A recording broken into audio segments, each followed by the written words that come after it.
তো বাঙালি, কাল সারাদিন ফাস্ট, ভাতেরও কোনো ব্যাপার নেই, মানে রাত্রেও ভাতের কোনো ব্যাপার নেই। তাই আজকে রাত্রে ডিনারে আমি এমনিও রোজ ভাতই খাই, আজকে আমার জন্য মামা আমার জন্য পনির করে দিয়েছে, যেহেতু আমি পনিরটা ভালোবাসি, মানে ভেজের মধ্যে আর কি, নন ভেজে তো আলাদা অপশনস আছে, ভেজের মধ্যে আমি পনিরটা ভালোবাসি। দেখো আমাকে বললো একটুখানি পেট ভরে ভাত খেয়ে নিবি, পনির করে দিয়েছে, পনির করেছে। এখন ডিনারে ভাত আর পনির খাবো। এটা রুটি দিয়ে বেশি ভালো লাগে, বাট আমি আজকে আর রুটি খাবো না, কাল সারাদিন যেহেতু ফাস্টিং এর ব্যাপার আছে, তাই আজকে রাত্রে ভাতটাই খাবো। দেখো মা আবার আমাদের মিষ্টি বাড়িতে, যেখান থেকে অলরেডি আমরা 4টে খেয়ে ফেলেছি, 4 জনে 4টে, আর এগুলো পড়ে রয়েছে। মা জানে যে কালকে সারাদিন উপোস, মিষ্টিটা খেতে পারবো পরবর্তীকালে আর কি, জল ঢালার পরে, তো ওই জন্য মা মিষ্টি পাঠিয়েছে। এখন একটা সেটার মধ্যে দিয়ে খাবো, বাকিগুলো তুলে রাখবো। মানে আজকে নীল ষষ্ঠীর সকাল, রেডি হয়ে গেছে, ট্রেনকে স্কুলে ড্রপ করবো, অফিসে যাবো।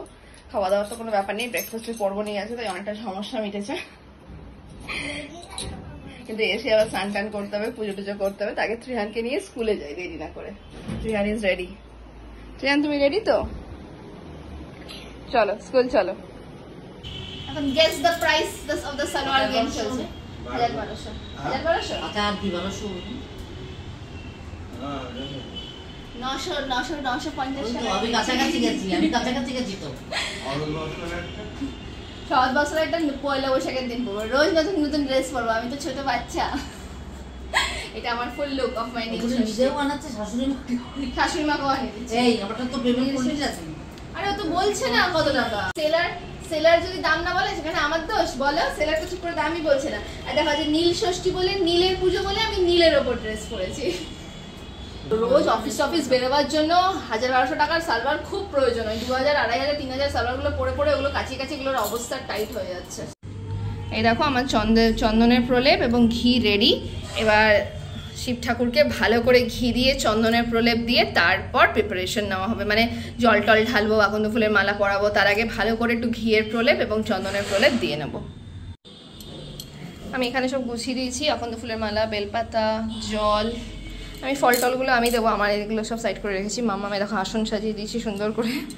মাম্মা আসছে, মাম্মা এসে আগে জলটা ঢেলে নেবে, তারপর আমি ঢালবো। ওই যে ঘটিতে।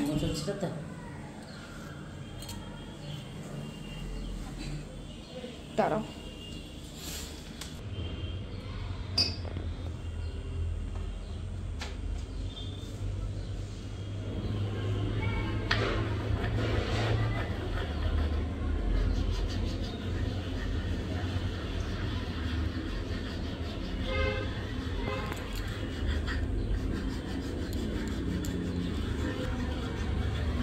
এই দেখো শিব ঠাকুর আমার সেজে উঠেছে।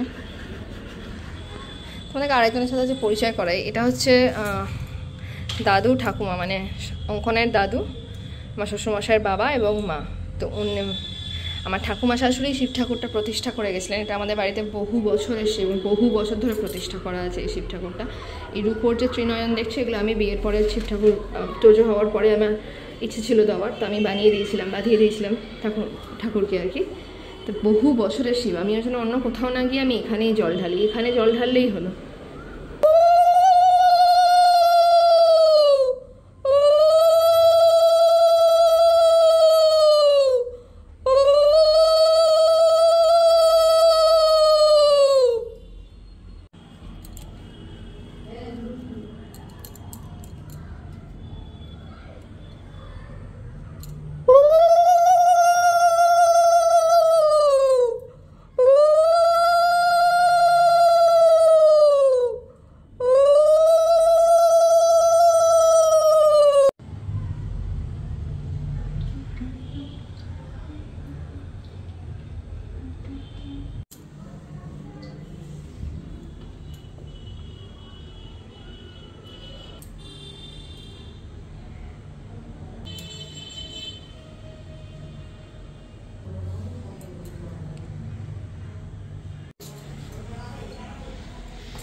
ল্যাপটপ চালাচ্ছে। যার জন্য নীল ষষ্ঠী করা সে চলে এসেছে স্কুল করে। এবার এসো ত্রিহান, আমি কিন্তু অরেঞ্জ জুসটা খাওয়া হয়ে গেছে না, বটল ফাঁকা না, দেখো তো এখনো রয়েছে একটু তো, পড়ে আছে তো। অরেঞ্জ জুসটা শেষ করো, শেষ করে দিকে জামা ছাড়ো, স্কুল ড্রেস ছাড়ো, এসো। এ বাবা সবাই দেখছে ত্রিহান এখনো ফিডিং বোতলে জুস খায়। কিছু করার নেই, ত্রিহান ফিডিং বোতল ছাড়ছে না, আমি কি করবো কিছুতেই। এই জুস আর দুধ এই দুটো ফিডিং বোতলেই খায়, ওকে ছাড়ানো যাচ্ছে না। গ্লাসে খেতে পারে, চুমুক খেতে পারে, হাঁ করে গ্লাস খেতে পারে, সব পারে, কিন্তু এটা ওর ভালো লাগা জিনিস। কি হয়েছে বাবা হয়েছে। ও তুই কি বলছো মাম্মাম? দেখো এসো জামা ছাড়ো। না আর আমার এখন চলছে ফলাহার। এরকম যদি রোজ খেতে পারি তাহলে তো একদম সুন্দর রোয়া পাতলা হয়ে যাব। কি হলো, ব্লগ আপলোড হচ্ছে না? আরে অনেক টাইম লাগছে। আর এই তোমারও তো এনার্জি ডাউন, ঠান্ডা লাগিয়েছে হালকা হালকা, ভেতর ভেতর জ্বর, শরীর খারাপ, তাই আজকে বেরোয়ও নি, বাড়িতেই রয়েছে। ব্লগটা আপলোড করছে, ব্লগটাও ছাতার মাথা আপলোড হচ্ছে না আমাদের। জানে কেন টাইম লাগছে। তুমি আসবে কি ত্রিহান? না এবার তোমাকে আমি বকে দেবো। এক ফোঁটা ভাত না খেয়ে এরকম স্প্রাইট খাচ্ছে, দেখো দেখো। আমার জন্য স্প্রাইটটা আনা হলো যে আমি সন্ধ্যেবেলা খাবো, এক ফোঁটা ভাত না খেয়ে স্প্রাইট খাচ্ছে। একটুও ভাত খাইনি আজকে। এই বেলা পেটে জায়গা হয়ে গেছে বল? হ্যাঁ, ভাতের বেলা পেটে জায়গা হচ্ছিল না, পেট ব্যথা করছিল।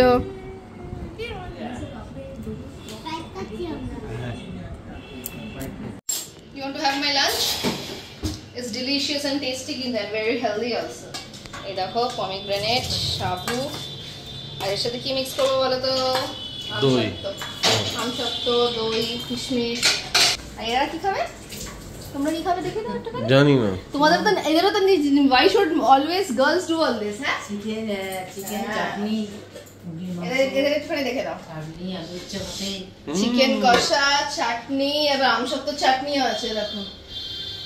আর আমাকে এখন সাবান দিয়ে হাত ধুতে হবে, চিকেনে হাত দিয়ে। হ্যাঁ ধুয়ে নেই, আমিও তো কত বছর আজকে আমরা কতবার ধুচ্ছি তা করে ঠিক আছে। ত্রিহানকে, ত্রিহান তো ভাতও খায়নি, ফালতু ফালতু ভাত নিয়ে বসে। ত্রিহান ঘুমোচ্ছে, ত্রিহানের বাবাও ঘুমোচ্ছে। হ্যাঁ वो बाइक है, তোমাদের সাথে অসাধারণ স্টার্ট नहीं हो रहा है, अभी खरीद के लाया 2 दिन हुआ है। আর অসাধারণ কথা শেয়ার করি, আজকে সকাল থেকে বাইকটা স্টার্ট হচ্ছে না। বাবু চালাতে চালাতে এখানটা ব্যাক করতে গিয়ে ধাক্কা লাগালো একটুখানি, দিয়ে এখন আর স্টার্ট হচ্ছে না।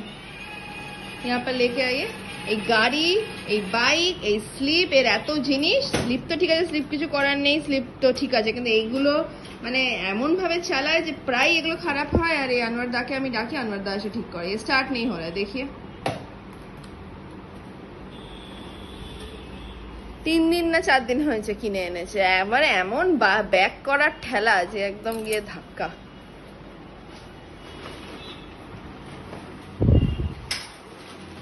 क्या हुआ है अनवर भैया, क्या लग रहा है, क्या हुआ है? Loose connection? मेरे को तो लग रहा है लूज कनेक्शन हुआ है। हाँ, थोड़ा धक्का लग गया था यहाँ पर, ज्यादा जोर से नहीं, हल्के से लगा था लेकिन लगा था। लूज कनेक्शन, ये जो पॉइंट देख रहे हैं ना, 1 2 3 4, 2 बैटरी का 4 पॉइंट, अच्छा, ये खुल जाते हैं, इसको हम लोग सोल्डिंग कर देते हैं। যার জন্য নীল ষষ্ঠী করা, শুধু তাকে ওদের নিউ জামা পরাতে হবে। বাবা রে বাবা, ও উচ্চিংড়ে একেবারে পুরো একটা। এবার জামা পরে আমরা এখন ছাদে যাচ্ছি গাছে জল দিতে। বাই।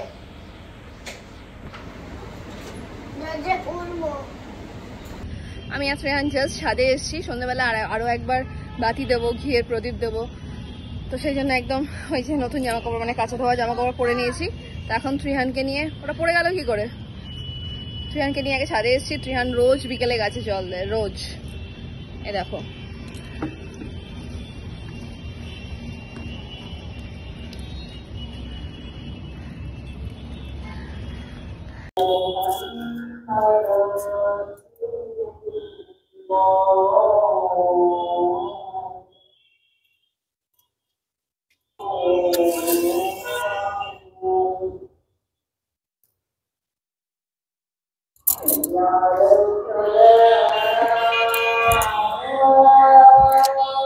সুন্দর করে বাবু হয়ে বসো, fold your legs and sit. হ্যাঁ, চুপ করে বসো।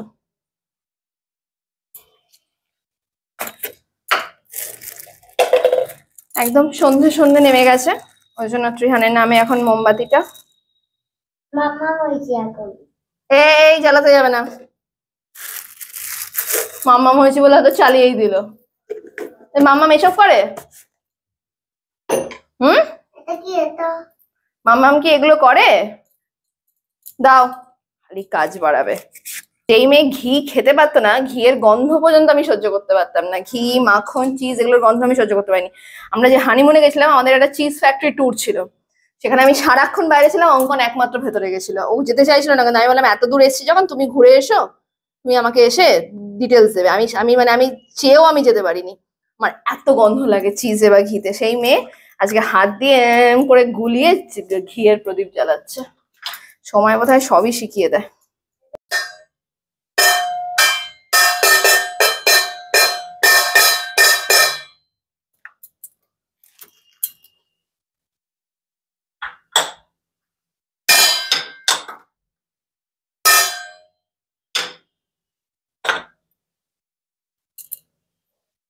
এটাই দাও।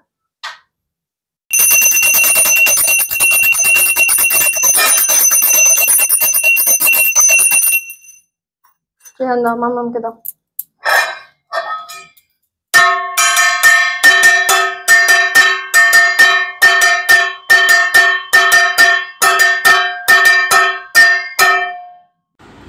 অঙ্কনের জন্য ম্যাগিটা আজকে বেশি ড্রাই করিনি, একটু এরকমই রেখেছি, কারণ এই যে এরকমভাবে পড়ে আছে, ঠান্ডা লেগে। ল্যাপটপ খুলেছে কিন্তু কাজ কিছুই করতে পারছে না। চুপচাপ শুয়ে রেস্ট নাও না, এরকমভাবে বসে বসে কি করে রেস্ট হয়? না, ম্যাগিটা খেয়ে নাও, যাও গরম গরম ম্যাগিটা খাও। নাও ধরো, গরম গরম খাও, ঝোল ঝোল ঝোল করেছি যাতে তোমার খেতে সুবিধা। তো স্টিম নাও, স্টিম নেবে না, গার্গেল করবে না, খালি মাথাটা ভার হয়ে গেছে, এই হয়ে গেছে বললে হবে?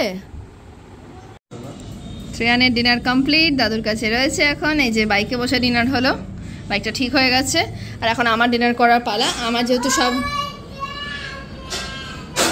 দেখেছো, আমার সব বাচ্চাদের সব দেওয়া হয়ে গেছে, পুজো টুজো সব কমপ্লিট আমার, আর কিছু নেই। তো রাত্রে ওই জন্য আমি একদম নিরামিষ আলুর তরকারি আর পরোটা খাবো, কারণ আমাদের ষষ্ঠীতে তো অফকোর্স ভাত বা রুটি কোনো কিছু তো চলে না। হ্যাঁ, ওটা মাছের মাছের ঝোল আলাদা রাখা হয়েছে, মানে যেটাতে মাছের ঝোল সেই কড়াটা আলাদা, আমাদের নিরামিষ করা আলাদা। তো আমি এখন রাত্রে খাবো ডিনারে পরোটা, আলুর তরকারি আর হচ্ছে বোঁদে। বেশ বিধ্বস্ত আর টায়ার্ড লাগছে। মানে ফুড ইজ লাইক অ্যামেজিং, ভীষণ ভালো লাগছে। সারাদিন তো সেভাবে কিছু খাইনি, কেউই খায়নি, আমি বলে নয়, কেউই সেভাবে সারাদিন কিছু খাইনি। আমরা যারা যারা নিঃশ্বাসটি করি তারা কেউই কিছু খাই না। এই রাত্রে লাস্টে এই পরোটা, গরম গরম বোঁদে, আলুর তরকারি আর যেটি পাঠিয়েছে সিমুইয়ের পায়েস। This is a wonderful combination, অসাধারণ লাগছে খেয়ে। আশা করি তোমাদের সবার নীলষষ্ঠী খুব ভালো করে কেটেছে। কমেন্ট সেকশনে অবশ্যই জানিও কার কিরকম নীলষষ্ঠী কীভাবে কাটলো। দেখা হবে নেক্সট ব্লগ নিয়ে, ততক্ষণ তুমি ভালো থাকো, সুস্থ থাকো, গুড নাইট।